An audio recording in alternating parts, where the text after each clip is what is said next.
All right, and we're live again. Our Saturday night weekend live update. Got a new background. Got some studio work done today. Thank my brother Jeff for some electrical supplies, help with the backlighting and the operation of the computer and the studio in general. Trying to do a little bit every week to make it better and better. If you're just joining us, please comment down below, say hello. Don't see anyone watching as of yet. So we're going to do top 10 gadgets that you didn't know you needed. Accessories, so to speak. I'm checking my YouTube. There's somebody. Welcome. Please comment down below where you're coming in from, where you're watching from. It looks like on the YouTube side of things, it's picking up. I'm streaming through. Hi, Jennifer. So Jennifer Russell's joining us, one of our mods from our A team. Lillian may join us. I'm not sure about Mexican Spec tonight. I thought he had a car that he was delivering, so don't quote me on that. Dale's here. Hello, Dale. Welcome back. I got a different topic today. Top 10 car gadgets you didn't know you needed. I actually wanted to add one, and I was trying to do that just before I came on, and I had a little hiccup with the computer today for some reason.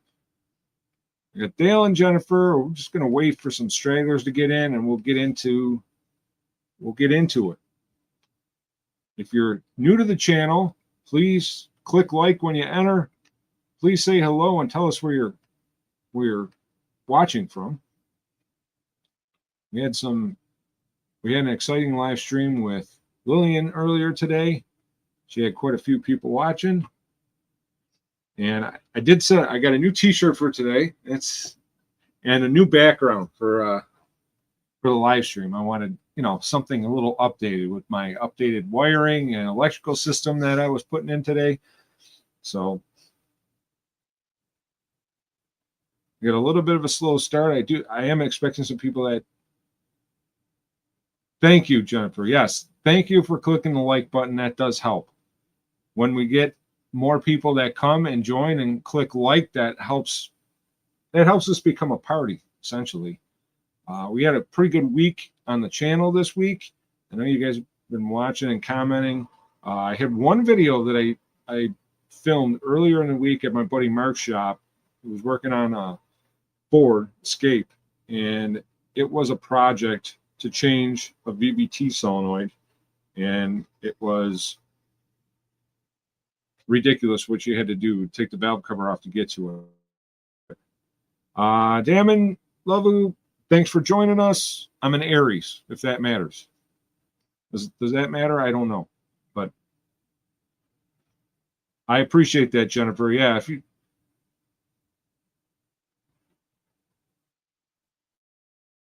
Damon, I can't say your name. Damon Sluvu, where are you watching from?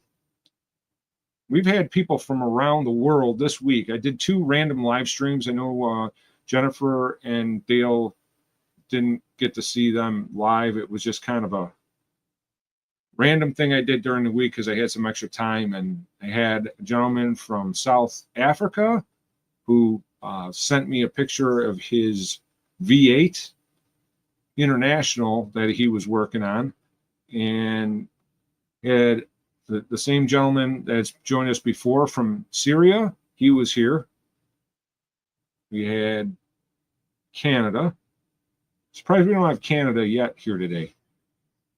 We had Canada, Mexico usually. Today we got strictly the United States so far.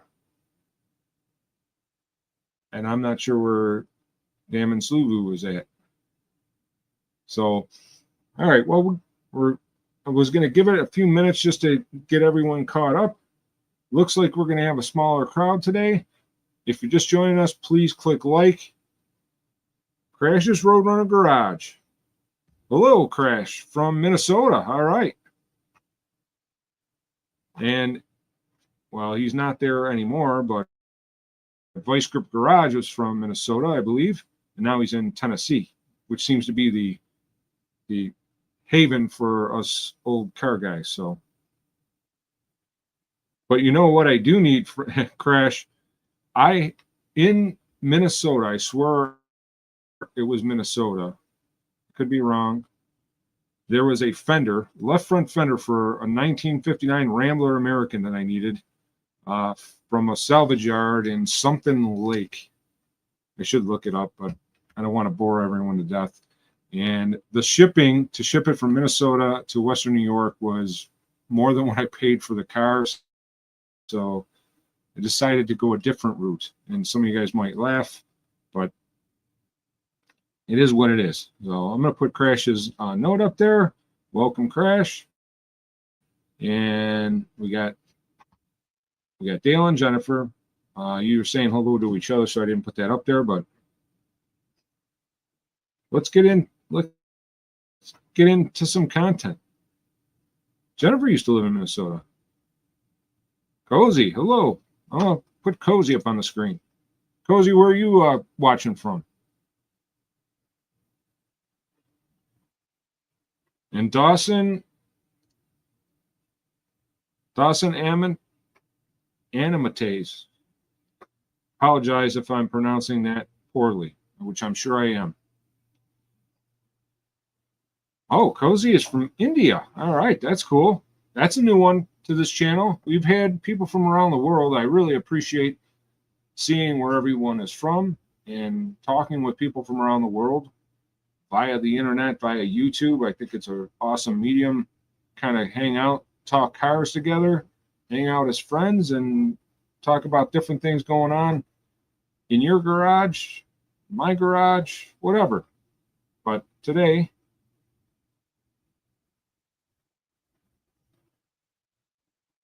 Animates. Okay, all right, got it. Dawson, all right. Got it. I got the play on words. I'm sorry, Dawson. So I assume you do animation work or into anime or animation based on your handle. I like it. I like unique handles. So we're into the stream for a couple minutes now. I say we're going to go into our content for tonight, our talking point. Yes, French Lake Auto Parts. That is it, Crash. Is that near you?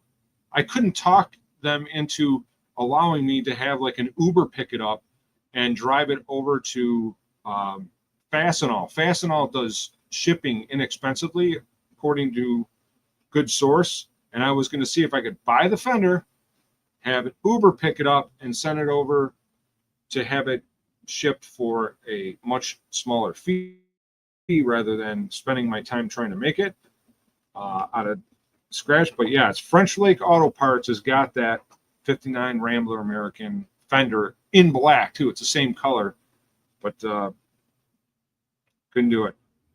Dawson, what part of Ohio are you in? Putting that on the screen. So we got Ohio, we got Minnesota. 2 a.m. treats. Hey, thanks. So 2 a.m. threats. Would you rather watch Tree Girl or Negro? I am not sure where that's going, but welcome to the channel.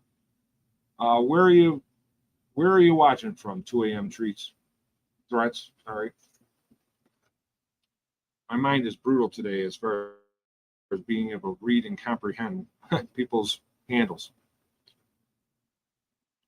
Flavor of the day, I'm still finishing off my Waterloo sparkling water, as they call it in Europe.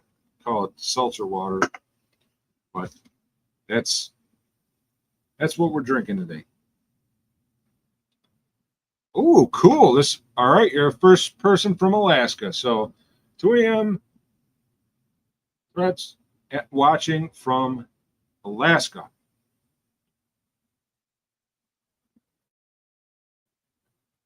Well, it's 6:09 p.m. in Western New York. So yeah, it does. So Dawson's in the same time zone as I am. I'm in Western New York. Dawson's in Ohio, assuming maybe Cleveland area. Dayton's my favorite place in Ohio. because of the Air Force Museum.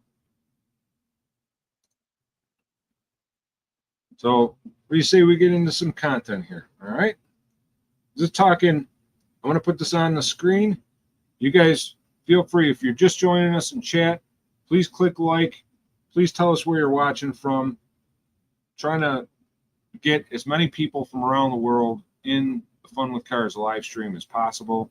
We had quite a few different interesting places. One gentleman here tonight, Cozy, is from India. We got Alaska in the house. And we got somewhere in Ohio. Dawson hasn't let us know yet. Dale's in Pennsylvania. Jennifer is in Michigan. So I had an interesting. All right, John. So I welcome John to the chat. So interesting question. However, we don't, and Texas is in the house. I'm going to get to you in a second. So I don't want to get into politics on this channel per se, because we may not get along after. And Dawson's in the Dayton area. However, I like freedom. So if I don't know Governor Newsom and his policies, but I do like less regulation, less nanny state stuff. So, if you want to drive an electric car, I'm all for it. Buy it. I don't like things being forced. So if that tells you kind of where I'm at. But, all right, Corbin Dallas is in Texas. Welcome, Texas. I don't know that I've had anyone from Texas in live stream yet. And Dawson's in the Dayton area. So love Dayton. I don't know if you're in the Air Force, but I'm sure you've been to the museum. It is, if anyone's into aviation at all, the Air Force Museum in Dayton, Ohio it makes the Smithsonian look like a broom closet. It has airplanes from around the world, from the Wright brothers all the way up to stealth, and it is absolutely amazing. 3 days, you can't see it all. It's a hidden gem. So I'm sure, I would have to imagine that Dawson has been to the Air Force Museum. I've been going there since I was a little kid, and every time we go, the next time it's bigger and better, and there's more to see than ever before. So, all right, so we get into the yeah, Dale, it's definitely worth the trip. I don't know what kind of a ride it would be for you. I can't imagine it would be too terribly bad. It's 6 hours door to door from my house to the museum. 6 hours if I drive straight and fast, and you can't beat it. It's free to get in too, by the way. That's bonus. That's a bonus. So so this week's topic was, whoops, not that.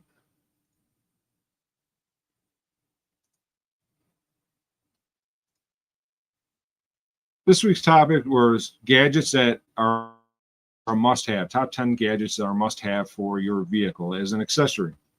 And these are random, but I have a bunch of these items, and I can tell you that they really do add a level, especially for older vehicles. You can modernize an older vehicle. Like, I have older vehicles. I know some of you also have older vehicles that may not have all the technology that the new cars have, but maybe you don't want to buy a new car. You're comfortable with your car that you have. It's in good condition. You don't want to spend all that money on a new car to have all those things. And the other problem with a lot of the accessories that are in a new vehicle, it's all interactive with the car, with different components. So let's say a backup camera is integrated with the body control module, the transmission control module, the wiring harnesses. There's so many integrations where if you get, I used to be able to buy, and I'm sure you can still get it for a relatively decent price, but I used to be able to buy a backup camera and a backup camera monitor that was 7 inches for about $40.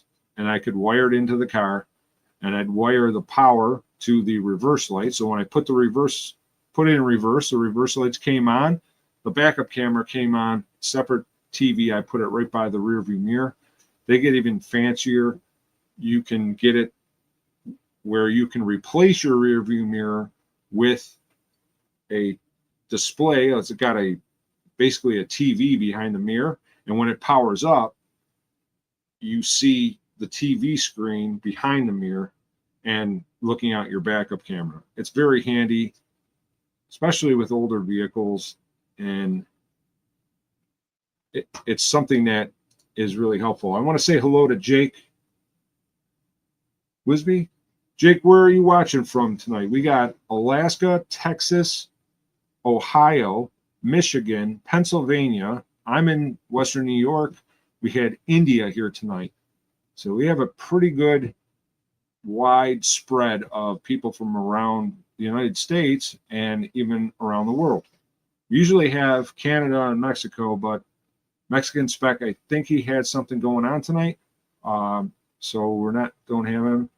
Okay, you're in Wellington, UK. So we got England in the house. I've never been to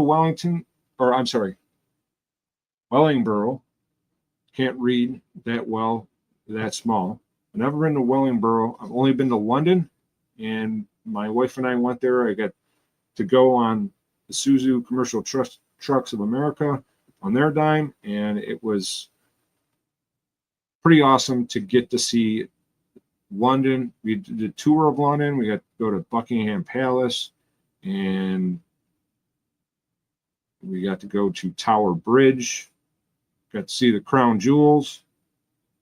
So it was a lot of cool stuff we got to see there. So, anyways, now on the topic of accessorizing your car, the dash cam. So in some places in the world, it's almost a must-have. Hey, Grease Belly Garage is here. Hello, Grease. So Grease and I have been communicating on the YouTube platform where to get that. Grease is in Florida, so welcome South Florida now. Grease, I don't think you're in Russia, but we would welcome anyone from Russia too. Oh yeah, okay, I'm sorry. Right. In Russia, dash cams are almost a must-have because with their laws and with their insurance and everything, the people drive a little bit aggressively. Dash cams are necessary to prove that somebody did something to you rather than you ran into them.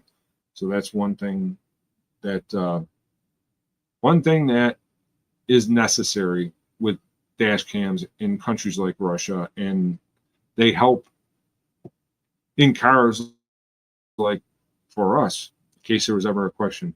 And Greece is 5 minutes away from the Freedom Factory. Freedom Factory Raceway is kind of, I don't say notorious, infamous in the YouTube car world. A lot of races take place between different YouTubers, and Greece, I don't remember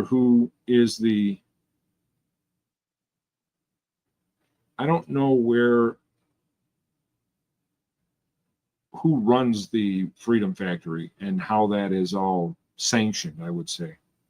So if you can enlighten us on that, Greece.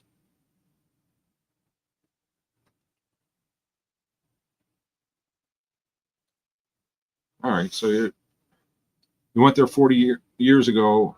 Where did you go?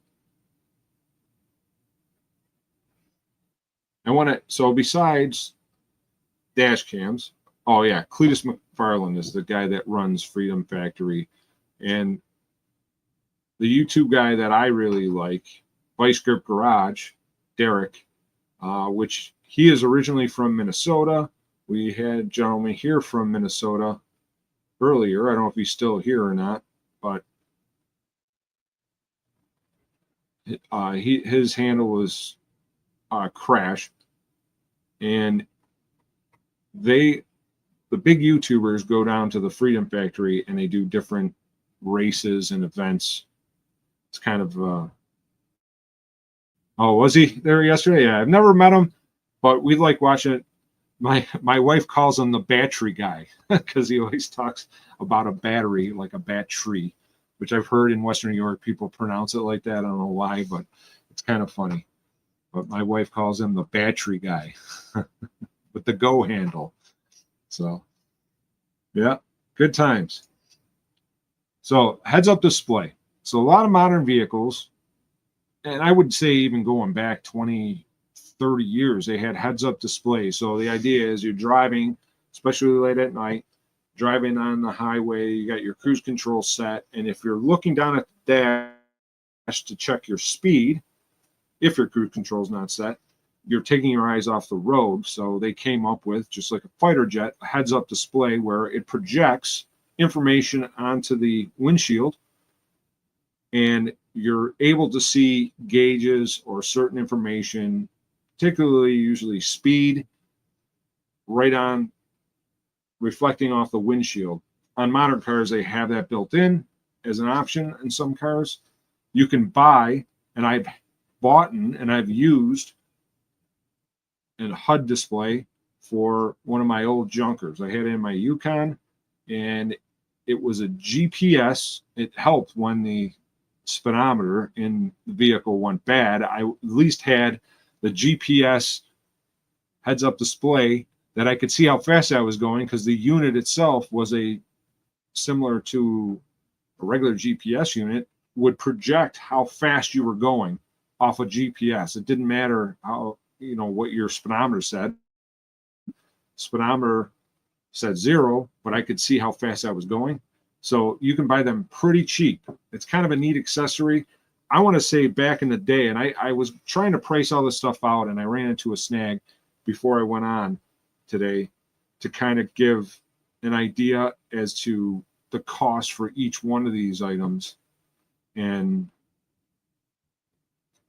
basically giving a list of what you could, let's say you had $300 to spend, you could afford all these accessories aftermarket and modernize your regular car or old car, classic car that doesn't have these features. Some are easier to add features like this to than others, but that's one of the options out there. So the heads-up display, I actually personally use. I got it for my Lamborghini project that I'm working on. It's a silly project that I've been working on for a few years, and I got to get back into it. And actually, Greasebelly, you can appreciate this. It's based off of a Crown Vic, which is what they use at the Freedom Factory to stock car race with all the YouTubers.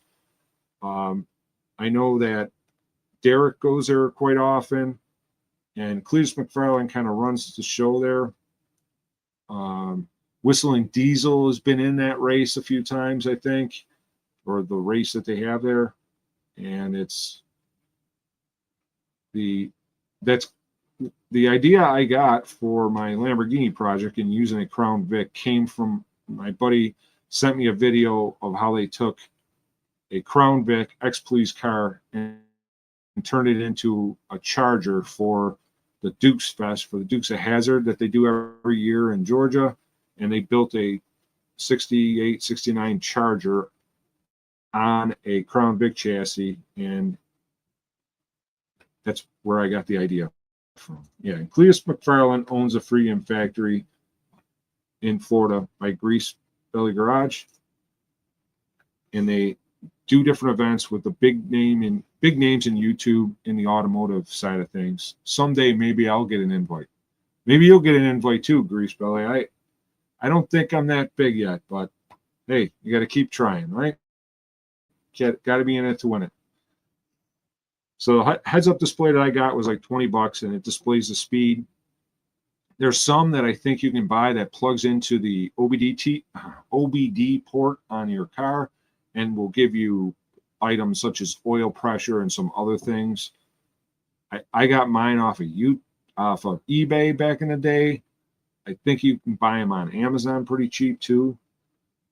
eBay was kind of my go-to, but Amazon has come up into the automotive parts list, and they have such a easier return policy and everything that I've got a lot more stuff off of Amazon as of late.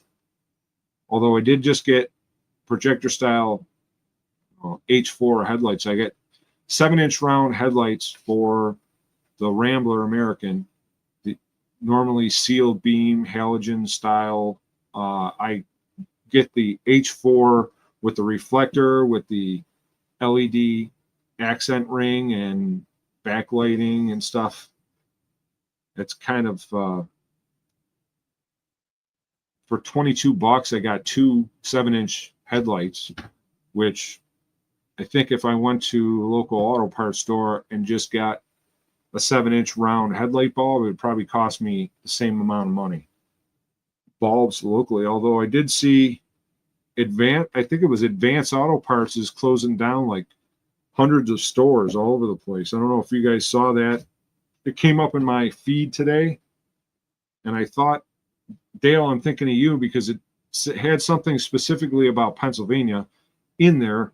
I don't recall, and I didn't pull it up. I should have had that for the live stream talk about it, but it had to do with, obviously people are buying parts online as opposed to going to a parts store. So that kind of the way of the world, I guess. This is another accessory that, hello, Lillian. Lillian is here. I'm going to put Lillian on the board there. Oh, Jennifer, you jumped in there. Sorry. Lillian says hello to everyone. So all of you that can read Cyrillic, I am impressed because I can't. But I think it says that Lillian loves me or something. I don't know. Something in Russian. But anyways,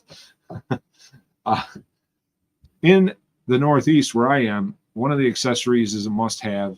I don't know, Grease Belly, if you have you might have the battery problems from the heat, but we get cold weather snaps. And when it was cold, especially when I was at the Mack Volvo dealership, every day we're outside with the jump starting trucks to get them going for customers, to get them in the shop.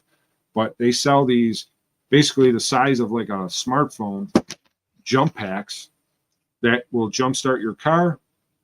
My son has one in every one of his vehicles because he thought, well, he buys them AliExpress or wherever he gets them from. And yeah, I agree with that. I'm going to put that on the board. Talking to batteries, batteries just don't seem to be constructed in as durable of a way as they used to be. Now, that could have something to do with capacity, the requirements, the stability of some of the automotive features that a lot of the modern cars have. For example, if you have a cell that goes bad, so a battery, 12-volt battery consists of 6 cells, 2.1 volts each, if I remember correctly. If you have one cell that shorts out, then essentially it drops 2 volts. So you have a battery that's a little over 10 volts. And a lot of vehicles, not all the modules will power up with only 10 volts. So, for example, had a battery that had a shorted cell in a Volvo car, and the customer couldn't even start the car because the car couldn't tell that it was in park, because when you turn the ignition on, that 10 volts was not enough to start the transmission control module, which sends a signal to the engine control module to tell it that's in park so you can go ahead and start. There's fun, random, boring facts, but all part of the grand scheme of things. So here is another item that I did actually purchase. I purchased the tire pressure monitor. So I had an older vehicle, and I thought with trailer, my son, when he was mowing lawns, he had a trailer. You can get, even for motorhomes, they have these valve stem caps that you screw on. I don't particularly care for them because I think it could lead into an area to lose or leak air out of the tires, but those have a rubber seal to seal them. When you tighten them down, it can tell what the tire pressure is in each one. And it came with a little display, and it had a little solar panel on top that you could watch your tire pressures. And it was a car that was built well before the TPMS requirements were there. And for, once again, this is back a few years ago, it was like $20 to get a TPMS monitor with all the caps that have batteries and everything. And you screw on your tires, and you could see your tire pressures at all times. Now, important fact, in the wintertime, as it gets colder, especially in Western New York, we were 78 degrees, was it last week? And it's been like in the 40s, maybe low 50s this week. And we had a day last week where it was 36 outside. So when you go from almost 80 degrees to 36, your tire pressures drop quite a bit, actually. And having a TPMS sensor that will tell you if your tires are low, which affects handling and fuel mileage. So if you're trying to hyper mileage and you want to watch, So I want to get back. Grease Belly had a couple good comments I put on the board here. So the AGM batteries, and I'm not a fan of them particularly, but you have the glass mat, advanced glass mat. I forget what the A stands for, but essentially the batteries don't have the lead plates like they did back in the day. And it has a glass mat technology for the plates, and those, I think they fail more. Oh, Grease agrees with that too. Marine starting batteries last the longest now. And I think that has to do with, I think the marine batteries, for a majority of them, are built similarly to the lead acid batteries that I was used to back when I was a kid, And so that tire pressure monitor, I've used a system like that. It was cheap. It's kind of fun. You can buy, there was two different ones you could buy. You could buy the ones with the valve stems. You could change the valve stems in your tires, just like a modern TPMS system. And then the valve stems are in your wheels, and it displays the tire pressure on your little display unit. The problem with that is you have to either be able to dismount your tire or break the bead on your tire to get the valve stem in, which a lot of people would have to take it to a tire shop, so it's more involved. That's why the screw-on cap thing, although they were kind of ugly caps, at least it did the job simply, Moving on, we'll keep it going. Car air purifier. Now, I've never used one of these. This is one of the suggestions I found, and thought we'd talk about it. So if you have heavy allergies, now I live in an area where we have pretty good amount of allergies because of the climate, hot, cold cycles, the end of Lake Erie, essentially. I'm not directly by the lake, but I'm not far from there. As the wind blows, that's where we get our lake effect snow from. It's Lake Erie when the lake is warm, and we get the cold westerly winds through Canada from the west coast.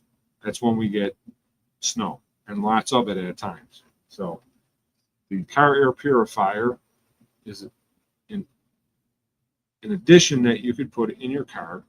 Most of them I saw, at least when I was glancing at them, like plug into like a cigarette lighter, and it's just a fan and cycles through the air in the car. Most cars have a HEPA filter, cabin air filter, so that's something if you have allergies you want to change quite often. They get dirty over time. It's not something that, some of them are easier to get to than others, but I used to tell customers, ask customers, would you like to change your cabin air filter? It's been, a year or two since the last time we changed it. like, well, can you just take it out and tell me if I need it? And that's like, I just tell them, no, we really don't do that. And tell you for a couple of reasons. And the number one reason, at least here, you get the leaves in the fall. The leaves would fall down, and then they would get caught in the cabin air filter. I had more than one time where we had a technician do check on the vehicle. They pull the cabin air filter out. The leaves drop off the cabin air filter into the air box. And when they put the cabin air, the customer like, I don't want the cabin air filter changed, blah, blah, blah. They put it back together, and then the leaf that was on the filter that got shaken up from us taking the stuff down, and we had it done when we changed them too. So it happens both ways, but this is why I would give them the option of, would you like a filter, rather than take it out and inspect it and then put it back in. If the lead would get caught in the blower fan and create all kinds of noise, ridiculous amounts of noise. And Dale said he does his cabin air filter about once every other year. That's probably a good rate, depending on where you are. If you're in a dusty climate, once a year is the recommendation.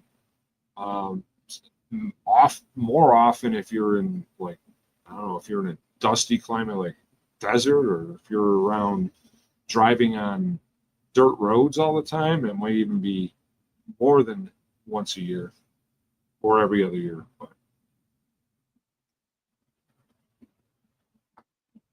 the air purifier, I've never personally used one, but if you're hypoallergenic, might be something that might be not a bad idea.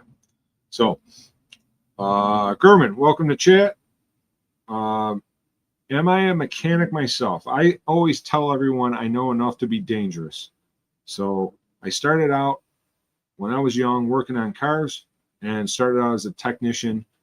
My first automotive job was at a Meineke, muffler and brake. Then I moved to a general repair shop in town where we worked on heavier maintenance repair stuff. Learned a lot there.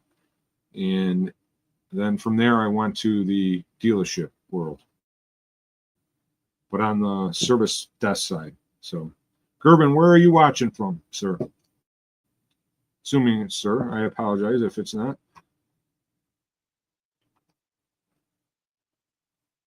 And so the other item that I had on there, I thought this was a neat accessory. If you're a techie person and you drive an older vehicle, so I don't have the fancy stuff. I just have a basic Android phone. But the new cars, one of the most repaired things that I can remember coming into the dealership all the time was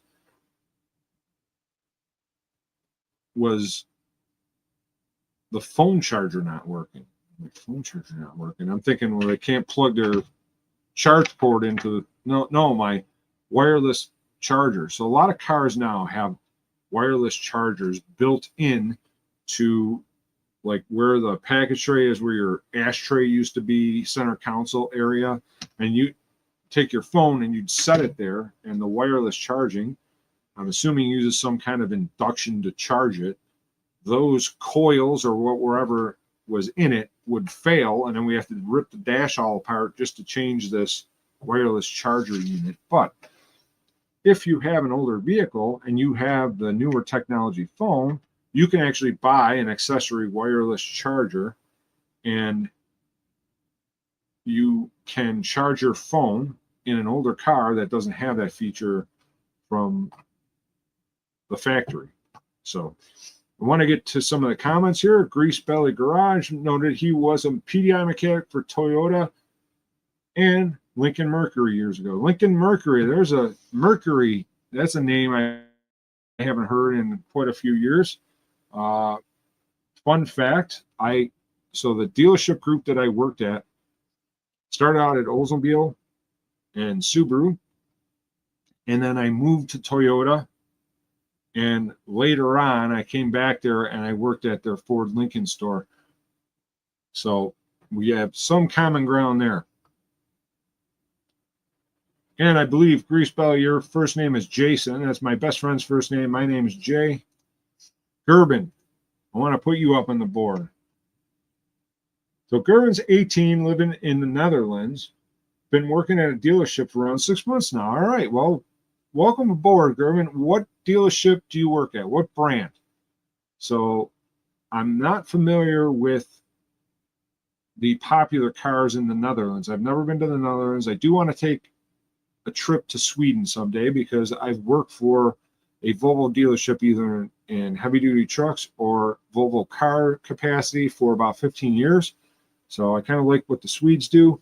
And when we were in Europe, the farthest we went was London, and in Ireland saw a lot of the European cars that you're probably familiar with, and the brands and the styles, things that we don't have here in the States. So I'm curious what brand car you work on. There's 4-in-1 dealership. Okay. All right. Well, we got some common ground here.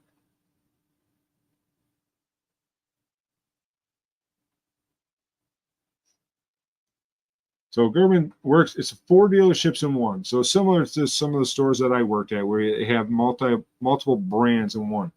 So I did work for Volkswagen for a short period of time, 6 months or so. Audi, so the dealership that I worked at with all those car lines, they did buy Audi, and my old boss from the truck dealership, he ran that store. But I don't have any experience per se directly with Audi. Skoda I've heard of, but I'm not familiar with the brand, where it's made, and I see it on, I have 2 scan tools that have that as an option for me to pick, but we don't have Skoda here, and I'm not familiar. I'm sure my son would know Skoda a little bit. And Seat. Tell us about where those brands are from.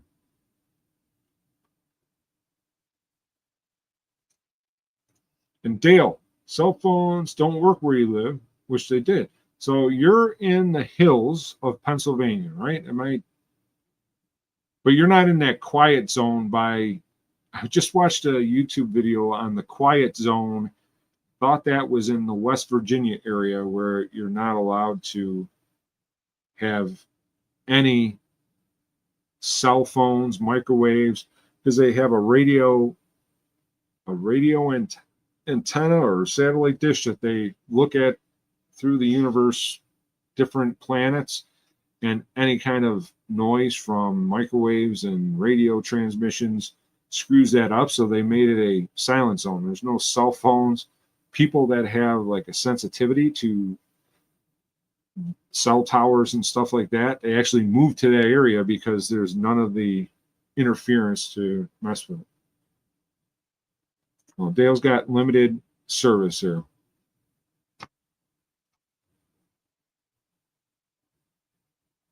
Lillian, you comment in California, but I'm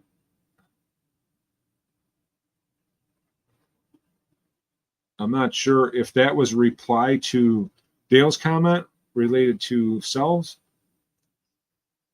Grease Belly mentioned that any work on the VW is too long. I agree. I am not a fan of German engineering. My one video this week, I did a video on a Ford. I was changing a VVT solenoid, my buddy's shop helping him in with that. And in order to get the VVT solenoid out, which normally, even on my Volvos, it's 1 bolt, 1 plug connector. Maybe you have to take a trim cover off to get to it, but it's like pretty darn simple. Not on this Ford Escape. It was like escape from doing that job. It was horrible. You had to ended up having to take the wiper tray out. Somebody suggested that. I thought that was the way to go with it, but make a long story short, I was commenting on the engineering and how ridiculous it was, and I just posted a short video of it on Tuesday, and it's already got like 40,000 views. It was ridiculous. Oh yeah, you're right. Yes, Lillian, I've done that more than once too, especially in this live stream format. it's easy to get out of sync with the live stream, because if you try to scroll through comments on this style, and I apologize, I'm doing a vertical again. I've tried horizontal, tried vertical, try to see what works the best for everyone. But when you're in the vertical live stream and you scroll up to see somebody's comment, it pushes you into somebody else's stream, and then you got to go back, and then you get out of sync with what's going on live. So I think Lillian was just commenting that she's in California, because I didn't want to forget about where everyone was in the world that's watching. And Lillian is in the beautiful state of California. The multi-port USB charger was one of the other options that I thought would be something good to talk about, especially if you have friends that ride with you, or family, or you're going on a road trip. You can get a multi-port USB charger, so you can plug into either your cigarette lighter, or they make some that you can actually mount to the dash or mount in the dash. And similar to if you go to a place of business where they have a charge port for everyone's cell phone, from an Apple charger to a USB-C, they make those adapters for a vehicle, so that you don't have to worry about, well, do I have a cell phone charger? Am I going to run out of power on a trip?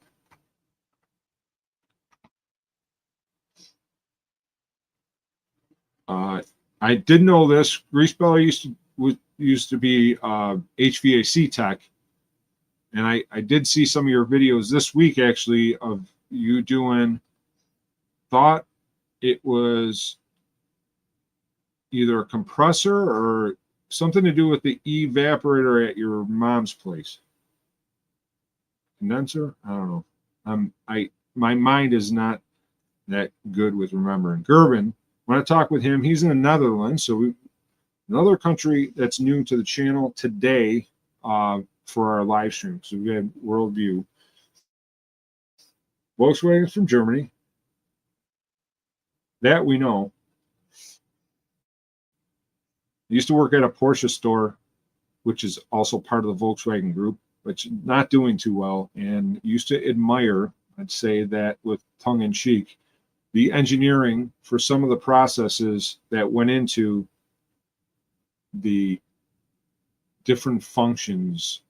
So Volkswagen, to me, is infamous for, when animating emotion, whether it be, my neighbor's daughter had a Volkswagen Beetle, a modern one, so 2002 and up, I forget what year it was, that it had the rear windows and it was convertible. And when you put the convertible top down, there was like all these different steps that had to go in order for the top to go back in the trunk and everything to package up. There was a rear window actuator trim. So the trim had to open up, the window had to go down, it did all these different things, and the one actuator was shot, and it jammed up the whole process. It's not a very big fan of the way that a lot of Volkswagen operations are. My other favorite one was at Porsche, when somebody would buy a very expensive sports car and they would put their convertible top down, and one of those actuators didn't go the 13 steps. One of those steps failed, and the top would fold in on itself and create like a $5,000 to $10,000 body shop repair, because when that actuator failed, all the other components that drove the top, the target top, into the trunk still functioned, but because the one actuated part didn't occur, it would twist and fold and destroy itself. So fun times, you know. Yeah, Skoda. I'm curious about Skoda and seat, where the seat. For some reason, my brain wants to think that seat was Chinese owned and Skoda was Swedish or Finnish, maybe. We got to look it up. You guys mind if I look that up quick, where Skoda's made? Because I'm curious now. Where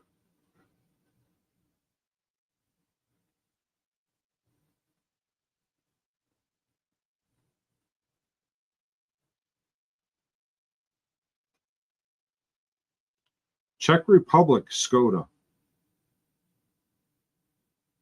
According to this. Czech Republic.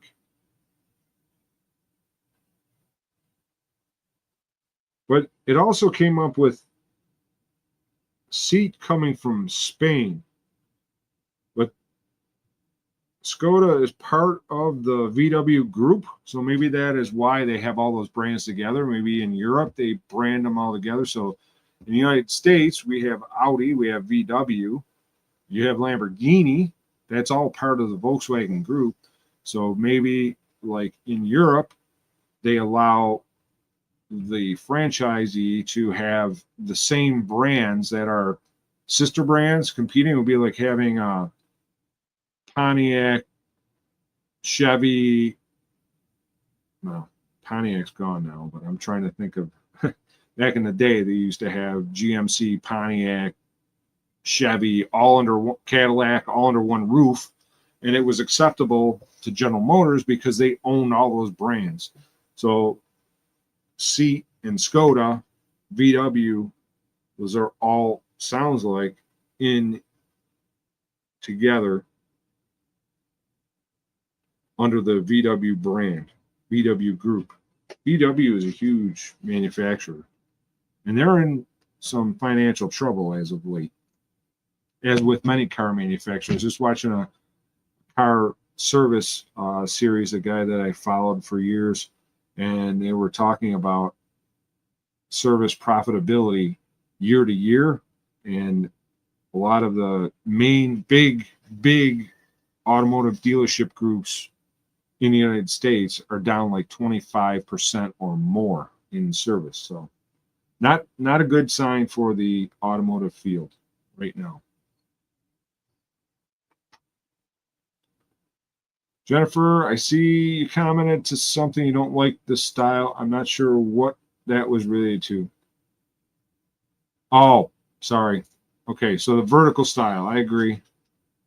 I thought my reach would be a little bit better doing it horizontal. I'll do horizontal next week, just for you, Jennifer. Horizontal next week. We'll jump in live stream horizontally, and we'll do it. Yeah, Greasebelly says thought it was Czechoslovakian. And yeah, seat is part of VW, Dale says. I agree with that. It came up, but I thought it was Chinese manufacturer. It's definitely not something that we see in the United States. And we don't see Skoda. The last Czechoslovakian car that I can think of that made it to the United States. Anyone know the answer? That's this week's trivia question. What Czechoslovakian car was sold in the United States? Hey, Dawson, again. Hopefully you didn't leave us. Appreciate you being here.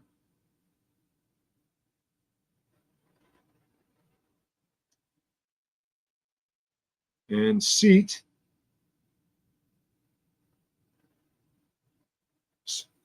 is from Spain. So Seat is a Spanish manufactured car owned by VW, I believe.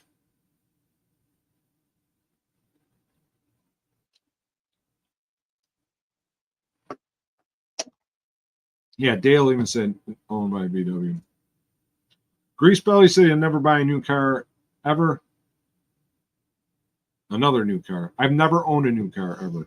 So, and I worked at a car dealership or dealership in general for the last 26 years of my career up until a few months ago. Oh, Dawson's back. He had to eat dinner. Glad you're back, Dawson. Thanks for joining us. Yugo. Jason got it right. Yugo is the answer of the Yugoslavian car manufacturer that was sold in the United States. Now, if you find a Yugo, I remember my buddy, when we were kids, bought a Yugo off another buddy's dad for $75. And I had a Ford Tempo. And he and I raced those cars down the street. It was the slowest race you ever saw. It was funny, though. Good time. Somebody's going. Oh, Gerben's got to go. Hey, thanks for joining us, Gerben. Appreciate you being here. If you haven't subscribed yet, please subscribe. We do this every Saturday night. Enjoyed having you and enjoyed talking about dealership life in the Netherlands. So there was a Cadillac dealer locally in Western New York that owned the Yugo dealership also in town. And yeah, their sales pitch to people was, if you buy a brand new Cadillac, we will give you a Yugo for free. So a lot of people took that up on the offer. So if somebody was of the means, somebody was rich, like some people in our chat, not mention any names, Lillian, if they could afford a Cadillac, they would buy a Cadillac and then give the Yugo to their kid to drive. Well, Yugos became infamous for not being very reliable vehicles. They were definitely not a lot of. They were not very good cars. But now, if you find one, they kind of, because everyone got rid of them and junked them when they were done, some people want to relive having a Yugo. If you have a good running Yugo, I don't remember where I saw it as of late. It was a TV show or whatever, marketplace, but they were going for like $5,000 or beyond for something that was running and driving. I remember that car had, my buddy's car, that Yugo, was a 1-barrel carbureted vehicle. Grease Belly, his first new car was a 1992 Ford Tempo, and I want to say I had 2 Tempos. I want to think one was a 90 Tempo. I had a white 90 Tempo, and the one that I raced my buddy that in that Yugo, it was an 84 Tempo, manual transmission, gray. It was like a dark gray. The paint was shot, but it was a good time. We had fun. And Dale said, "You go replace a spare tire on a kid." Yeah, no doubt.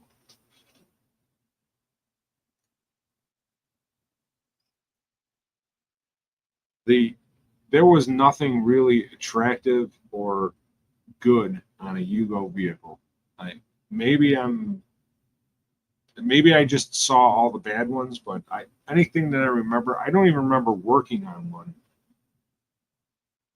I must have did something with my buddy's Yugo because I remember the 1-barrel carburetor, which, if you think about it, that's what my Rambler has, and that's what that 37 Oldsmobile engine has.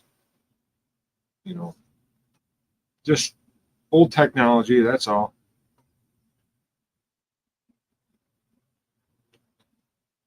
Dale, that's going to be your retirement. You're gonna spend your money on a Yugo and go to car shows with it. You'll be the hit of the car show, right? All right, I want to go. So the blind spot mirrors. This is something that I have not seen for sale, but according to what the research I did, you can buy accessories to give you blind spot mirror coverage. And I thought you could even get like cross traffic, like sensors. I did get backup sensors for my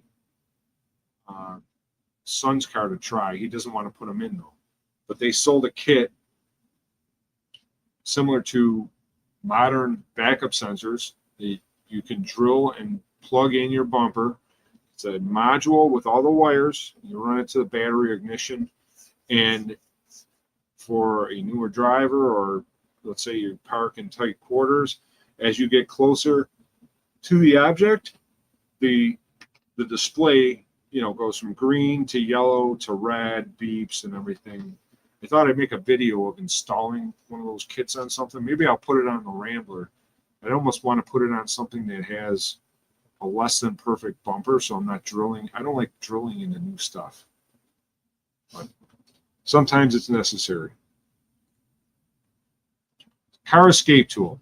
So another accessory for, this is something that sounds ridiculous until in an emergency you need it. And the one emergency that, well, there's a couple actually, but the one that gets brought up often is if you ever were in the unfortunate situation. This has happened multiple times over where they find people that somebody goes missing, and then years later they find them in their car in the bottom of a body of water. So what happens, especially if you have power windows, your car goes into water, the electrical system shorts the ground, you can't operate your power windows, and because of the water forced against your door, you cannot open the doors of your car to escape. So you are essentially in your car as water's filling in your car, and you can't get out of your car because it's trapped you in it. It's not a very common situation, but it's common enough that I've heard stories, seen different police, crime, true crime, that kind of stuff where people get trapped in their car underwater and then drown to death. Like, let's say a cargo ship hits the bridge that you're driving on and you end up in the water. That would be the situation. And the tools they sell, it looks like a little mini hammer with a pointed little point on it. I thought I told this story before, but I'm going to tell it again just on this topic. It's just this little accessory, and when you hit side windows on a car with safety glass, they shatter if you hit it with a tiny point. Here's how they don't shatter. So years ago, I need a window regulator out of a Chevy, and in the model vehicle that I needed it from, I want to say it was a Malibu, you had to drop the window down a little bit to access the bolts for the window to take the glass out to get to the other bolts to take the window regulator out. Well, it's in a salvage yard, a pick and pull place. The car didn't have power, and it's an act of Congress to power up the window system through the body control module to get the motor to move to get it out. So because I went to that salvage yard like on my lunch break, it was right around the corner from the truck dealership I worked at. I went there every day, and I knew everyone that worked there pretty much. And I called up to the front desk, and I'm like, "Hey, Shelby," and I just heard that she passed away, so sorry to hear that news. Anyways, Shelby, hey, only way I can get this window regulator out is to break the glass in this car. I don't want to break the glass, but it's the only way I can get it out. She's like, break it. That's fine. I said, you sure? And she's like, yeah. So I found a tire iron from a car next to it, took the tire iron, and I'm like, okay, cover my eyes, and I gave it a good whack with it. And it just bounced off the glass. I'm like, it didn't even, I looked at it, I'm like, did I miss? I thought I hit the body of the car. No, I gave it, so I did it again, cover my eyes, hit it pretty harder this time, and it bounced right off the window. So now I'm like, well, this is ridiculous. Now I'm two-handing this tire iron against this car window, trying to break it, which if I'm sure Greasebelly and maybe Dale, you guys can agree that normally you hit safety glass, you breathe on it the wrong way, and it'll just crumble into a million pieces. I actually had a situation happen to my son with that. I'll tell that story in a second. But anyways, I'm giving this thing, it's all I got, and it's just bouncing off. It's like, it reminded me of like if you ever played baseball or hit something with a baseball bat and you get that solid ringing feeling like hitting it like a tree or something, and it just bounced off, and all it did was make my hands hurt and the glass wouldn't break. And the guy that was working in a car a few cars away is like, I can't believe I'm seeing that. He's like, I want to try. So like, give it your all. He did the same thing. He gave it 3 shots. He's like, I can't believe that's not breaking. Like, that's kind of amazing, but not amazing in a way. So make a long story short, I took the flat edge of the tire iron and put it between the glass and the trim. This is exactly how they break into Hondas and Kias, by the way. Side story. And cranked on the edge of the glass, and then all it took was a little bit of pressure at the edge of the glass, and it just went poof, and the glass disintegrated into the door, just like that. Where all the force that I could muster up wheeling, if I almost hit myself with a tire iron, having it bounce off the glass. If you hit somebody with a tire iron at that speed and power, you're gonna hurt them severely or kill them, and it wouldn't break the glass, but it wasn't at the right spot. So the glass break tool, especially if you're area of water, so grease bellies in Florida, you get hurricanes come in, it's probably not a bad accessory to have. And if you drive over bodies of water, lakes, streams, creeks, it's a simple, cheap tool. Put it in your center console. In a panic, it's got to be somewhere in a panic that you can use it to bust a window if you got in water, because car will float for a second and then so seatbelt cutter is also that's usually how those tools come. It comes as a 2-in-1. It's got a little blade it's kind of like a letter opener or a package opener, where it's plastic on both sides, the blade's exposed, and you can just slide it up and cut the seatbelt. So the funny, not so funny story, but my plow Yukon, which I got years ago, my son was still small. He's a teenager now, going to be 19 next week, but every time I get a new to me car, junk car, I bought this Yukon almost 10 years ago for $500. Guy thought I needed a transmission, and he had just had a transmission put in 4 months before. Well, when they put the transmission in, they left the vehicle speed sensor wire over the top of the front drive shaft, and it wore through it, and the speedometer quit working when the transmission stopped shifting, and for some reason he thought he needed a transmission.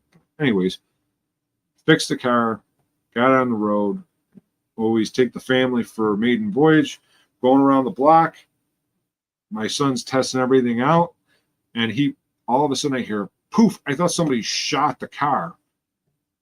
The window next to him, thank God it didn't go in his eyes or anything, but it's a safety glass. But he put the window down. He wanted to roll the window down to see it work.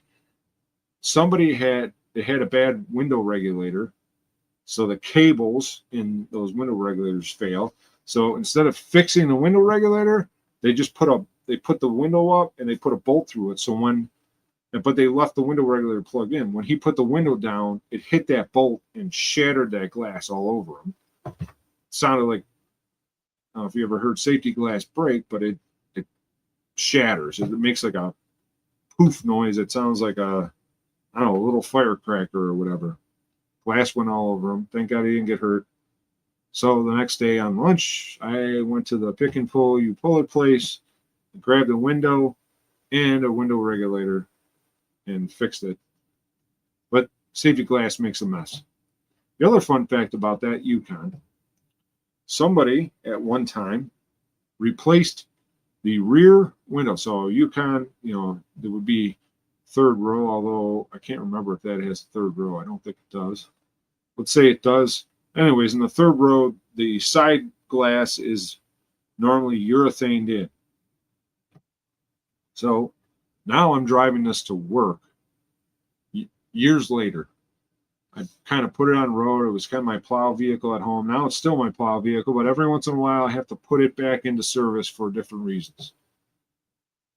Take it to work. It's a hot summer day, and two of my techs come back from lunch and they're like, "Hey, your window's laying out in the parking lot. That's your Yukon, right?" I'm like, "Yeah, what do you mean my window's laying in the parking lot?" I said, "Is it broken?" They're like, "No, it doesn't look it." I said, "How was my window laying in the parking lot?" He says, "It looks like it fell out." So I go out there. Somebody had butyl taped, which is a method of putting glass in from way back when, but they butyl taped in the side glass. So somebody must have broken it and that was their fix for it. instead of re-urethane it. But the whole window, how that hit the ground, never shattered, safety glass.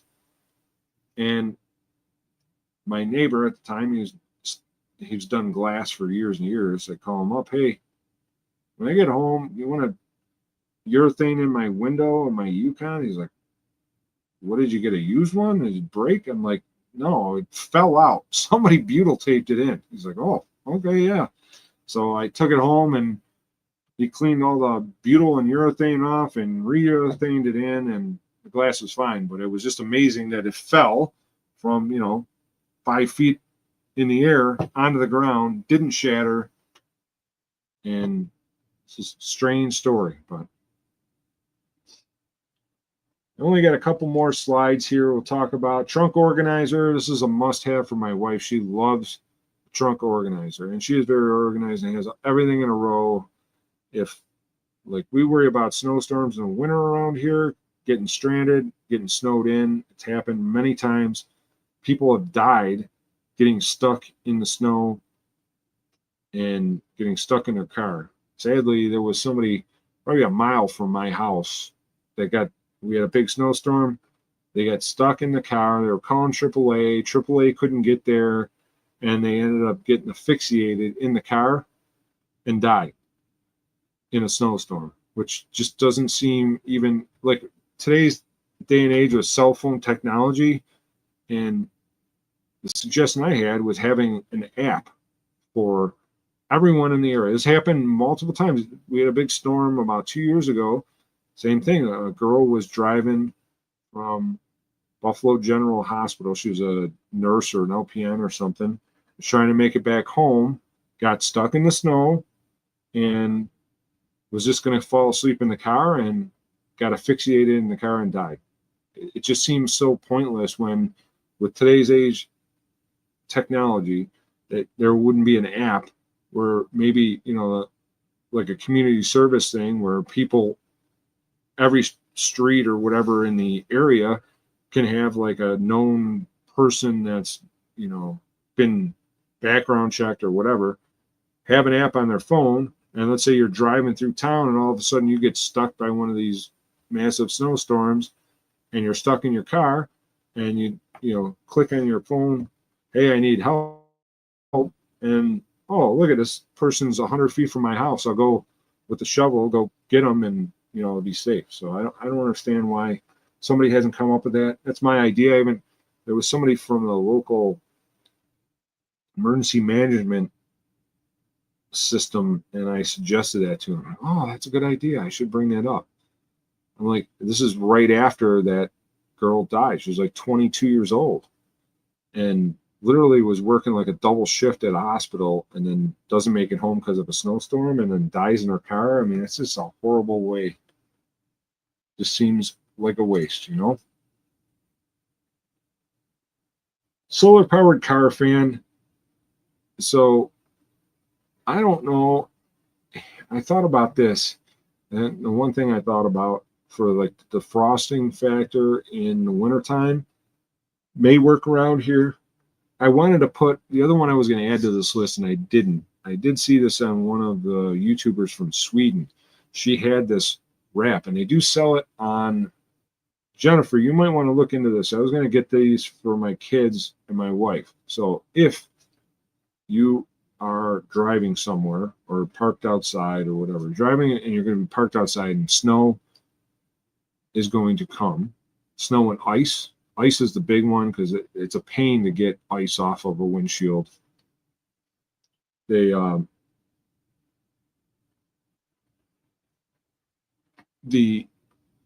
ice and snow, they make a cover that goes over a windshield and kind of closes in your door. And the YouTuber that I saw that was essentially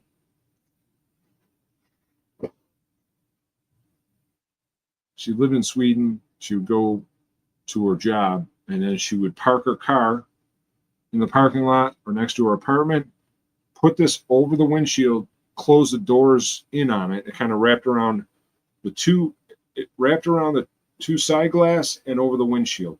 and closed it. Then it would snow or get icy or whatever, and then she'd come out to the car and take that off, and it didn't ice up the windows. And from what it looked like, it also was like dark colored and attracted heat to keep like the windshield and the side windows defrosted. So when you came back from being at work or having your car parked outside, you wouldn't have to scrape the ice off. It saved a lot of time and effort, which I think would be great for my daughter specifically, because she parks in the driveway. She does not like parking in the garage. So when she has to go to school in the morning or work, I typically would park my car outside, although we haven't got to this. She's a new driver this year. So, or my son usually just goes and starts his car and scrapes the windows on his way to work or whatever. But that was an accessory I was going to put on the list that I didn't.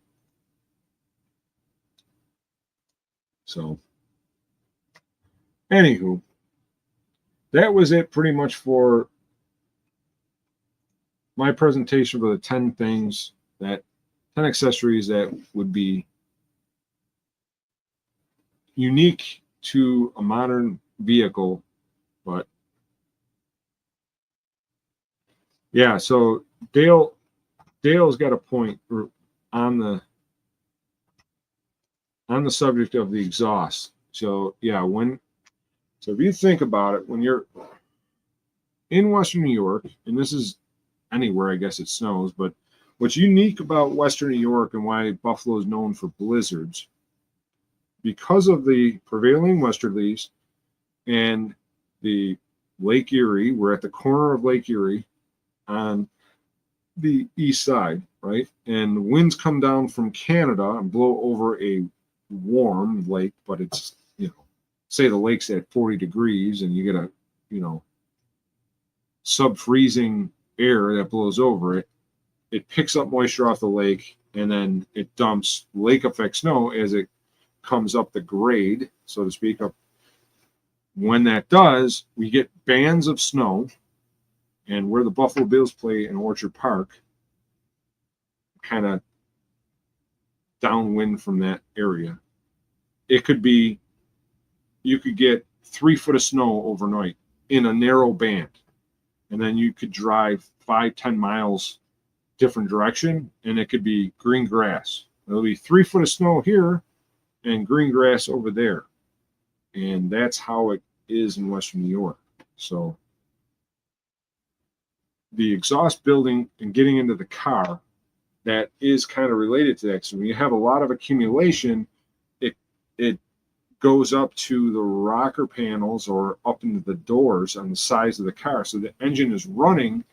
There's no wind to blow that exhaust gas out from underneath the car. So you have an exhaust leak, or the air that leaks into the car, that exhaust comes into the car, and that's how people die from being stuck in a snowstorm. So that is indirectly, that's correct. So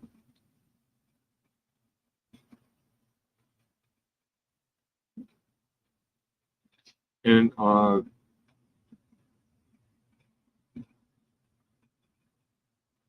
they were talking about safety glass, so Dale shattered a driver's door glass, closing it in a very cold morning. Yeah, that was an uncomfortable ride to work, I bet. And windshields kick out too. Yeah, so windshields, although windshields are safety glass, there is a layer of plastic between 2 layers of safety glass, and that being there in case a rock or stone, when it hits the glass, it doesn't shatter the glass into your face. Because think about that. If you had a rock hit your windshield and it was just safety glass and you just had that pin hit, it would blow all that glass into your face at 60 miles an hour. So that's no good. So the glass has safety glass, unlike plate glass back in the day. So that was why I was amazed at the Rambler glass and why it's not fogged up, because it used to be older cars had plate glass with plastic in between it, and the plastic would change to like a white color. It'd get foggy around the edges on plate glass cars, and you don't have that with modern safety glass. So that's something that's a little bit more unique.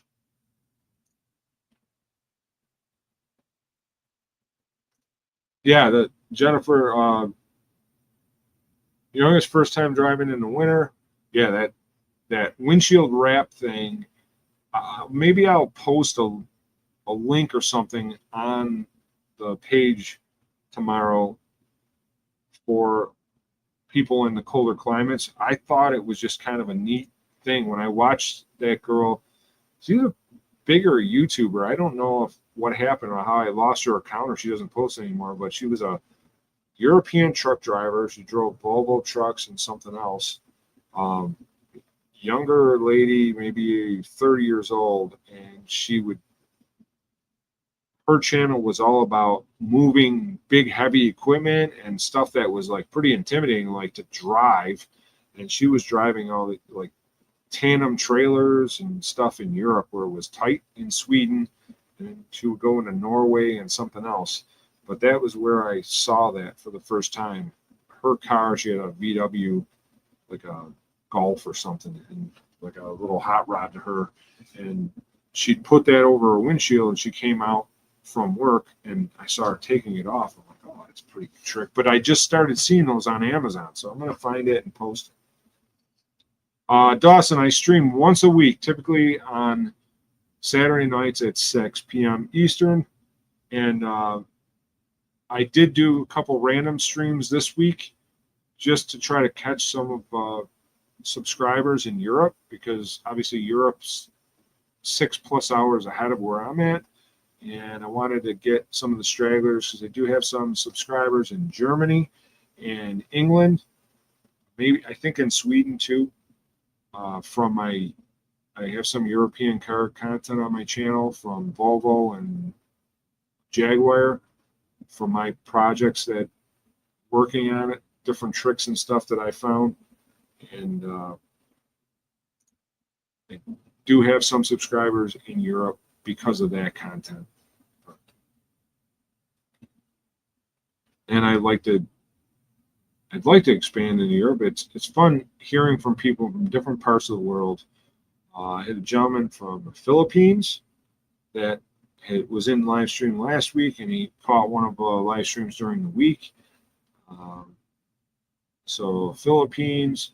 The first week I did the live stream, I had Australia and New Zealand, I believe. So I started at 6 p.m. Eastern, so I'm about 5 minutes away from ending up tonight. We had a smaller yet distinct crowd here today. Tried different formats. Oh, when did I start YouTube? So interesting enough, Dawson, I started YouTube. My original channel started like 13 years ago, and I didn't start posting until probably 10 years ago. It was a random thing when I was at the truck dealership.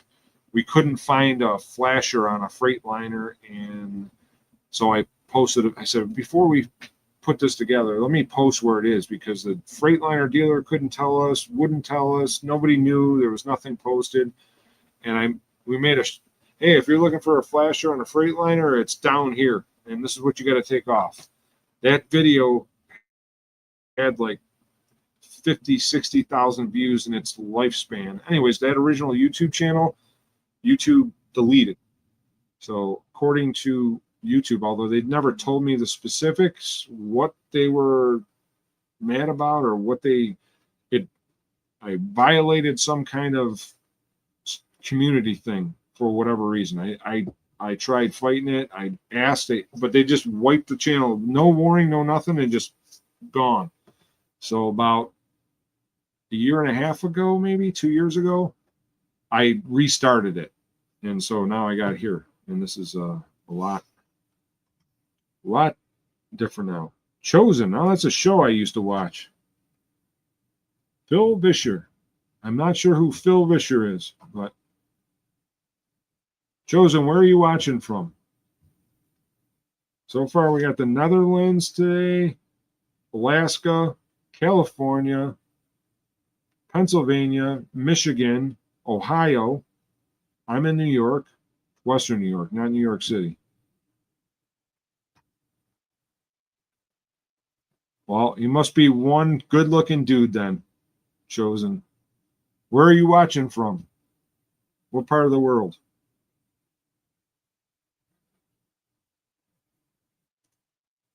Grease Belly's been doing it since 2006. How long did it take, Grease, till you actually got, bigger? Oh, Chosen, you're in Minnesota too? So you're the second person I had from Minnesota tonight, right? Chosen wasn't the other gentleman. It was Crash's Roadrunner Garage. That was here from. That's Crash. I put his on the board. He's from Minnesota too. So we got 2 Minnesotas today. And Grease is in Florida. I had somebody from Texas earlier.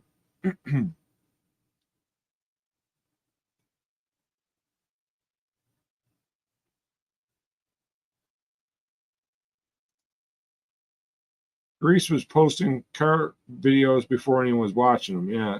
And well, he's not here tonight. Either is Mexican Spec. Mexican Spec's one of the mods here. And one of the gentlemen, he's in Alberta, I believe, Canada. He's got a YouTube channel about the size of yours and mine. He said that his views over the last couple of weeks went down quite a bit, or a month. And I was experiencing the same thing. Now it's kind of picking up again. I thought it may have to do with the election and everything. The algorithm, I'm not sure. And Chosen said he's the creator of Veggie Tales. I'm not familiar with that. I'll have to look into Veggie Tales.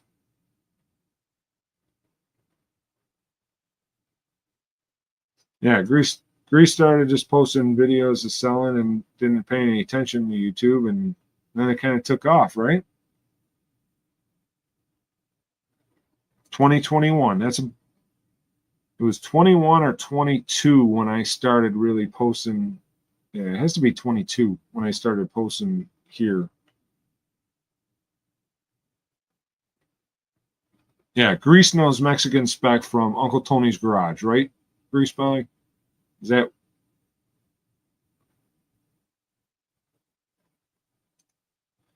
Josie, you've been in Minnesota for 11 years. Where are you moving to?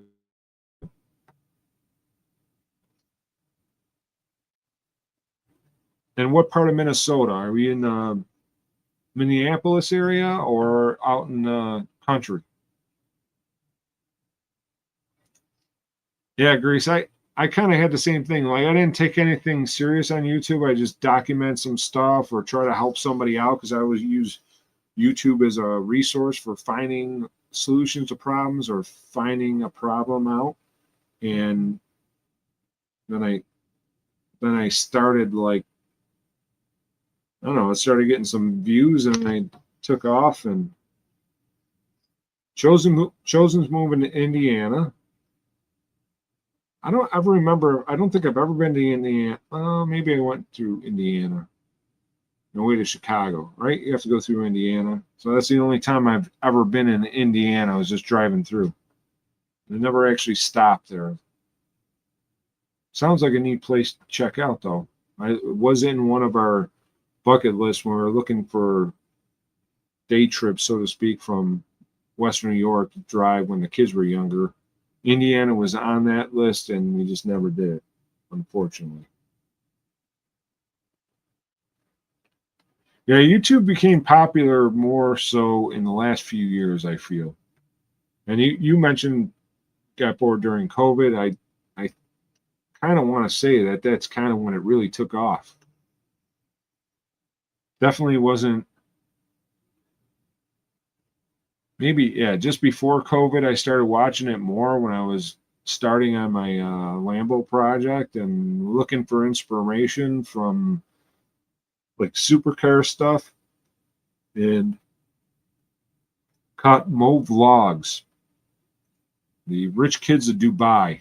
And watching all those supercars out in the Middle East and stuff, and that's when I started getting into it. And then now it's pretty much the only thing that I watch. Obviously, I partake in making videos and doing this stuff, but it's been a thing. So, anyways, if you guys have any ideas for live stream or things that we can talk about, please email them to me. I usually post that's my email. If there's anything you guys think of you want to talk about or what would be interesting, I know we did. I liked making it, and I thought everyone had fun with the YouTube or the trivia, classic car trivia. We do that maybe once a month, and that way. Grease Belly said he saw Derek and Junkyard Digs during COVID and thought I've been doing this. So Junkyard Digs, that's with Moog, right? Moog is her name. Is that short for Morgan? And I thought that was the duo there. But I haven't seen their stuff. I don't think I subscribed to them.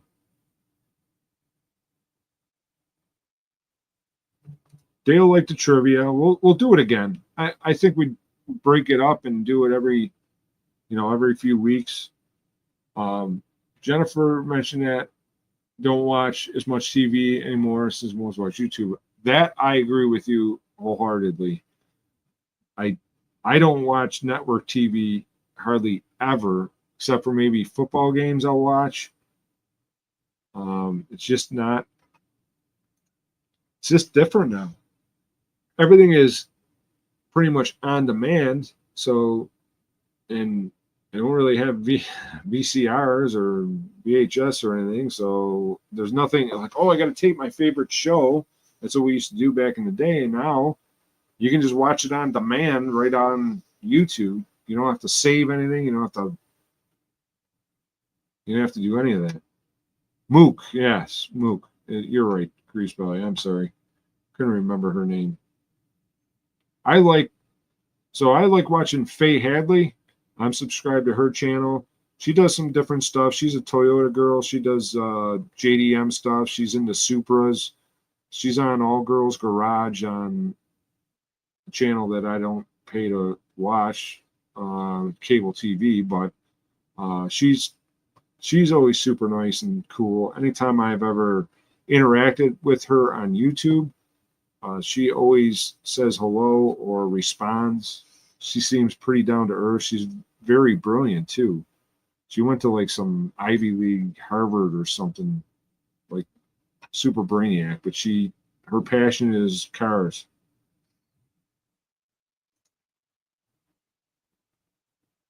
Yeah, my favorite besides Derek, because Derek, I don't know if this is going to come across right, and I don't want to sound demeaning or disrespectful, because I do like Derek, his way of doing things and everything. But I think as time went on and Derek got as big as he did, and then he kind of got scooped up into Motor Trend, that it taken him off of his roots stuff, so to speak, like the things that I started watching him and what I found interesting. He's kind of moved a little bit away from that because he's kind of got a little more corporate, which I think any of us would do if you had a corporate sponsor saying like, hey, we want you to do this and we'll pay you this much. Well, who wouldn't do that, right? So it's nothing against him. The content has changed a little bit, and that's why I don't watch it as much. Dale mentioned that Faye is good, and he likes to Tony Angelo. I don't know him. Yeah, Faye's a good tech. She's definitely into it. I think she still does the 9 to 5 thing at a Toyota dealership, and then does all the other stuff on the side. She just seems to be good people. Her and her husband, Brandon. He's not on there too much, but he does. I know they like to do the overland camping with their Toyota. I kind of thought that was neat. And Grease Belly filmed that in Tampa. Who are we talking about? Faye? Faye's in Texas. Oh, all right. We're going to use Indonesia. Indonesia checking in. Java Island. Okay, now that is you're the first person on our live stream from Indonesia, Java Island. Welcome to the live stream. Thank you for joining us. Just got through talking about some accessories to our live stream at 6 p.m. Eastern, which is New York time. I don't know what the time it is in Java Island and Indonesia, but that is kind of interesting. Dale said hello to you. Grease Belly says favorite YouTuber is Fun with Cars. Well, I appreciate that. Yeah, Dale is seconding that. So you like Betty White. My favorite, the one that I got hooked on, I was showing all my buddies, was Rocky. Rocky and then Independence. So Rocky was a 69. Was it a 69 Chevelle? I thought 69 Chevelle. And his story was always, I bought it sight unseen, 500 miles from home. And then he would go there and try to get it running to drive it back after I hadn't run in 40 years. And the things that he did, I learned a lot of stuff from what Derek was doing. The one thing that I can say that I never thought of, and I was like, oh, that's so smart, why didn't I think of it, kind of thing, was he gets a car that hasn't run in 40 years, and the fuel tank's full of fuel. And how do you get it out? Well, what he would do was he would run the car off of fresh fuel off of his boat tank and use the engine fuel pump to pump the fuel out of the fuel tank. So eventually he went to get the old fuel out, put new fuel in the fuel tank. He'd run a bunch of filters, and then he would be able to run the car off the fuel tank, and he'd add filters in line before the fuel pump so that he could change them out as he's driving, and it would, all the rust and stuff that would come from the tank would get filtered out. So, All Girls Garage was filmed in Tampa. I did not know that. We were close to you a couple months back. We went to Orlando, but did not get into Tampa. My cousin lives in Lakeland, which is just east of Tampa, right? I don't know. You probably know that area a lot better than I do, but yeah, Dale's right. Derek was obviously well known for all the fix it and drive it home, and he had a lot of those. And his sayings are just so funny and unique, and entertainment watching. Good wholesome entertainment, car related stuff to watch. Often, they say imitation is the ultimate form of respect. Or no, I'm saying this. What's the saying? I'm saying it wrong, but basically, imitating his stuff was kind of. But the guy that Jensen's Motorsports is the guy that I like to watch. He does a lot of stuff like Derek. He does have some of his cliche sayings. He gets these old engines running that haven't been running in decades. I'm kind of inspired by that kind of stuff, as you can tell by the stuff that I pick up. But it's sparkulator. Yeah, Dale's got it. The sparkulator. Sparkulators, the lightning hoses. How many? Yeah, imitation is definitely flattery. So, sparkulators, lightning hoses. What was it? He had some for the carburetor fuel system ones that I just can't think of off the top of my head, but they're just absolutely hilarious. I'd like to meet the dude someday. He seems like a good dude. I don't know. I'm sure he's an interesting dude to talk to. And sounds like Grease Belly, you met him before. what was your impression? Like, I know you can't really tell based on being on the other side of a camera and watching somebody, but in general, I feel like he just seems like a straight shooter. And Grease is saying exactly that. It's just a car guy, normal dude, family guy, good all around kind of fun guy to hang out with. That's what I get out of it. You know?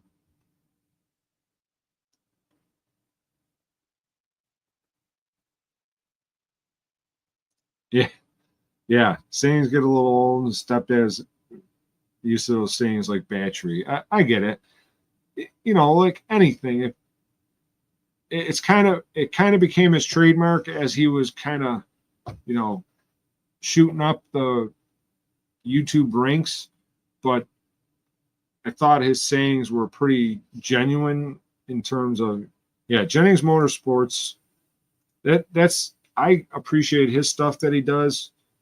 Uh, Similar flavor, different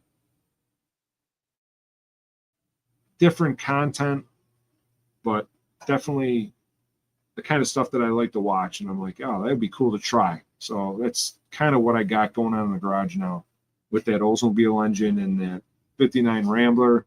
Although I think the 59 Rambler would probably light off. Now that I did the valve job on the 37 in the block, I think I'm going to do the same thing with the Rambler. And I thought it would even be easier to just take the engine and transmission right out of the car. Then I can assess all the undercarriage. At one point, I tried hooking up with the guys from Rusted Rides in Ontario, which is about 60 miles north of me. Toronto is about like northwest. They're like right across Lake Ontario from me, about 60 miles out. Try connecting with them, see if they wanted to do something together, a competition, cross-border wars, build an old car to, have a race, something. But they're a little bit bigger, and they never really respond. They respond to my comments, but they never responded to any of my comments like, hey, would you like to collaborate? Jason did with Grease Belly. So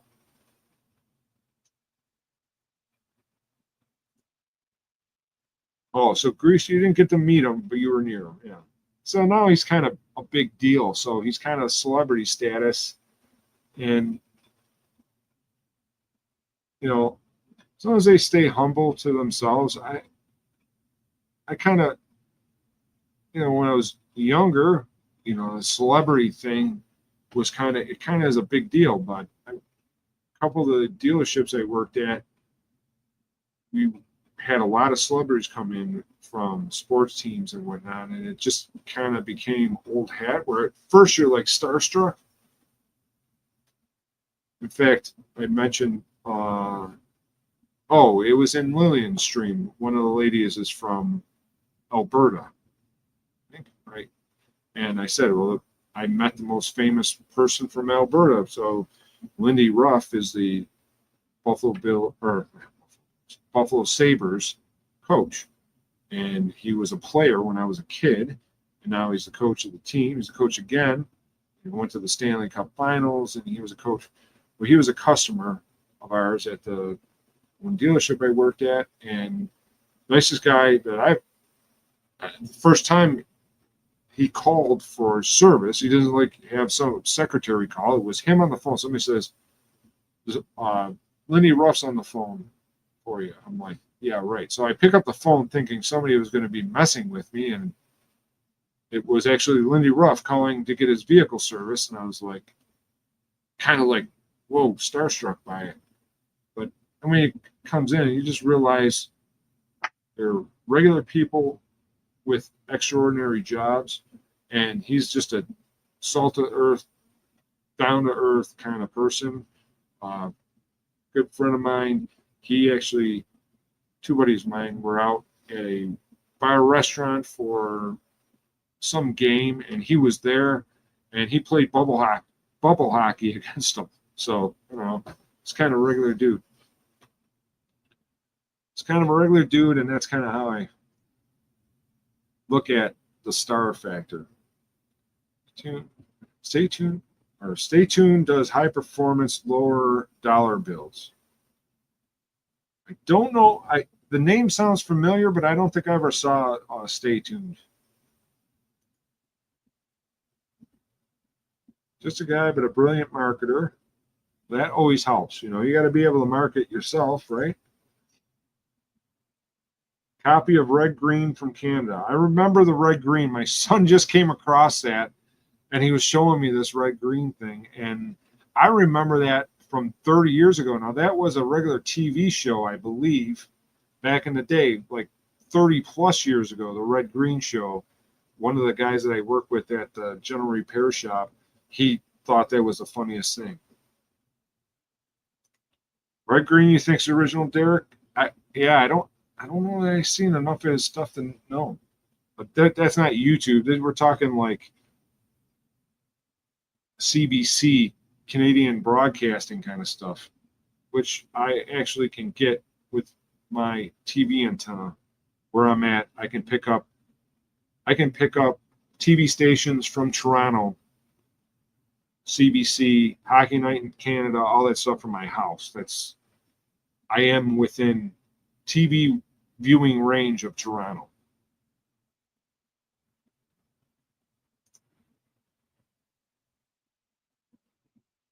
Grace said it seems pretty humble when you see him in person, but I don't like the car giveaways. You're talking Derek, right? Pole Barn Garage. Okay, I got to research these. Pole Barn Garage. Not familiar with them.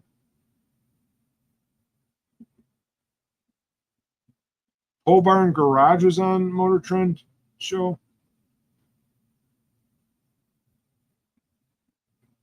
I'd like to be on a Motor Trend show someday. Unrelated, but I think I told this story before. When I went to Jaguar Land Rover training for Electrify the Pace, they rented out, I can't remember the air station, and I can never remember the show. Remember the English car show with the three guys, and they did the outrageous stuff, like they built a limousine to take famous people to the whatever the English Oscars are. There's an American version of that show that they filmed in the United States, and that air station that they rented out, which is they turned into like a somewhat of a racetrack car show. Top Gear, yes, Top Gear America. That's where it was filmed, and I got to drive on that track with the Jaguar Land Rovers and Teslas. Actually, they had a Tesla there to compare to the Jaguar I-Pace, but it was a Model X, kind of ugly. And the other interesting part about this air station that it was is that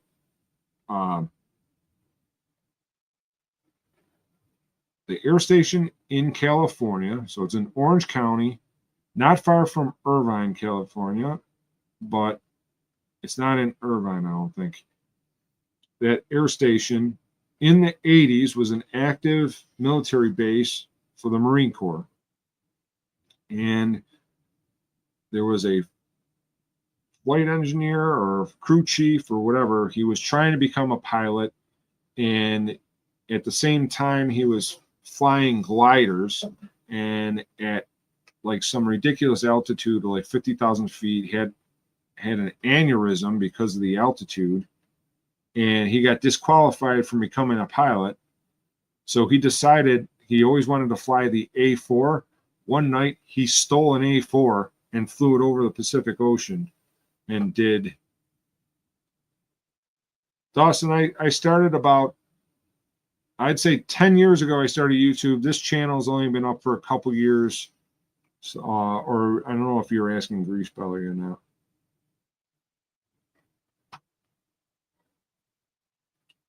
anyways, that guy that stole the A4, they court-martialed him, but somebody of rank vouched for him, and he had like time served, so he only served like, I don't know, a few weeks or a month in the military jail, and then it was essentially kind of dismissed. And I'm trying to get the answer to where it's filmed. Sounds like it was canceled, though. Top Gear America?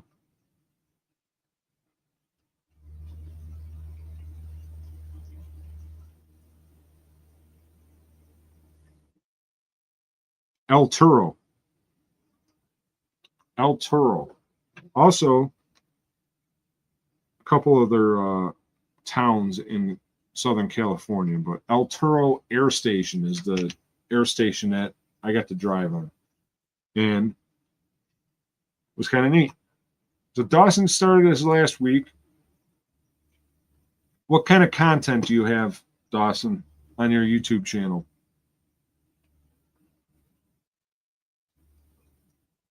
Dale. So I don't know if I should even say this, but A4. So here's the unique thing about A4 Skyhawk in Buffalo, Niagara Falls. When I was a kid, we went to Maine. So family trip to Maine. While we were in Maine, the Niagara Falls Air Show took place at Niagara Falls Air Force Base, and the Blue Angels solo and opposing solo did their crisscross twist, and the one pilot, well, they collided, and one of the pilots died. The tail went through the cockpit of his A4. So anyways, yeah, good luck, Dawson, with your YouTube. Doing animation and drawing. So my daughter is into that artistic drawing kind of anime, and we'll have to check it out. Is your handle, Dawson? Is that the name of your channel?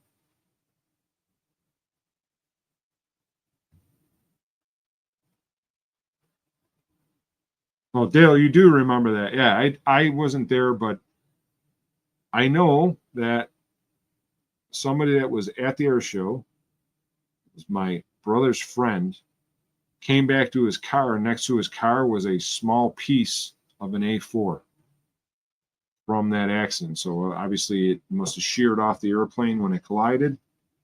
My cousin was at that air show too. My cousin's since passed, and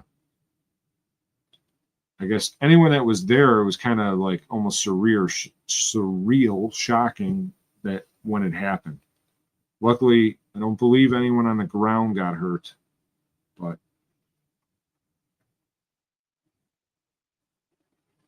so I'm gonna actually take a picture of that, Dawson. Maybe I'll post something on my YouTube channel, try to get you a little help with your YouTube career here. Send some people your way. Yeah, my dad was in the Air Force also. In the Air Force, my buddy is in the same unit, the 107th, which is Air National Guard. So it's actually not. It's weird how the Air National Guard works. It's part of the state, yet part of the Air Force. And my dad always talked about the one squadron from Pennsylvania, and it would be interesting. It was the same squadron or same area, air base your dad was in, but from Pennsylvania they had. So my dad, when he was in Air National Guard, they had F-86s, and my dad was in the military police. The F-86s, my dad liked those airplanes, but they would get visiting squadrons come up, and there was a Pennsylvania Air Guard unit that come into Niagara Falls to visit and then do maneuvers or whatever. And the F-102 Delta darts. But he just remembers when they came in and when they took off, they lit the afterburners and essentially just, did a straight climb, which was not something the F-86 could do. So it was kind of a neat story that my dad shared. All right, so yeah, I gotta get going too. I thank everyone for being here. Dawson, good luck with your channel. Dale, thanks for coming. Jennifer, if you're still here, thanks for being here. Lillian, Grease Belly, everyone chosen, anyone that visited us from out of state, out of country, and hung out with us tonight, thanks for being here. Yeah, F-86 is a good looking plane. At the Air Force Museum, that's near Dawson. They have one there. There's a lot to see at the Air Force Museum. I tell you, I can't even get them. Bye, Jennifer. Thanks again. Have a great week. Once again, email me if you got any ideas. We'll do something different next week. But thanks again for joining me. Thanks for coming in. We'll catch you guys later. All right. Have a good one.